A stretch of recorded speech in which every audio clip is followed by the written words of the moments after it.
ఒక పక్క పోలీసుల నిఘా ఎంత పకడ్బందీగా ఉన్నా సరే హైదరాబాద్ నగరంలో ఎక్కడో ఒక చోట డ్రగ్స్ దందాలు వినియోగం బయటికి వస్తూనే ఉన్నాయి. గురువారం అర్ధరాత్రి eagle team, narcotics team, Gachibowli పోలీసులు సంయుక్తంగా చేసిన ఆకస్మిక తనిఖీల్లో 8 మంది మత్తుమందు బానిసలు దొరికారు. ఈ 8 మందిలో ఒకరు ఆంధ్రప్రదేశ్ రాష్ట్రానికి చెందిన ఒక మహిళా ఐఏఎస్ అధికారి కుమారుడు కావడం చర్చనీయాంశంగా మారింది. హైదరాబాద్ గచ్చిబౌలిలోని క్వాక్ ఎరీనా పబ్లో Eagle team, Cyberabad narco teams, local పోలీసులు సంయుక్తంగా ఆకస్మిక తనిఖీలు చేశారు. అంతర్జాతీయ DJ player Black Coffee event సందర్భంగా 1500 నుంచి 1800 మంది వరకు ఈ ఈవెంట్లో పాల్గొన్నట్లు పోలీసులు చెబుతున్నారు. వారిలో 64 మందిని టెస్ట్ చేశారు. అందులో 8 మందికి డ్రగ్స్ పాజిటివ్ వచ్చింది.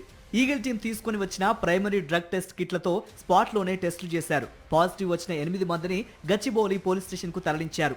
అత్యాధునిక యూరిన్ టెస్ట్ కిట్లతో పరీక్షలు నిర్వహించగా 8 మంది డ్రగ్స్ వినియోగం చేసినట్లు పక్కాగా నిర్ధారణ జరిగింది. ఎవరెవరు ఏ రకం డ్రగ్ తీసుకున్నారో కూడా తేల్చారు.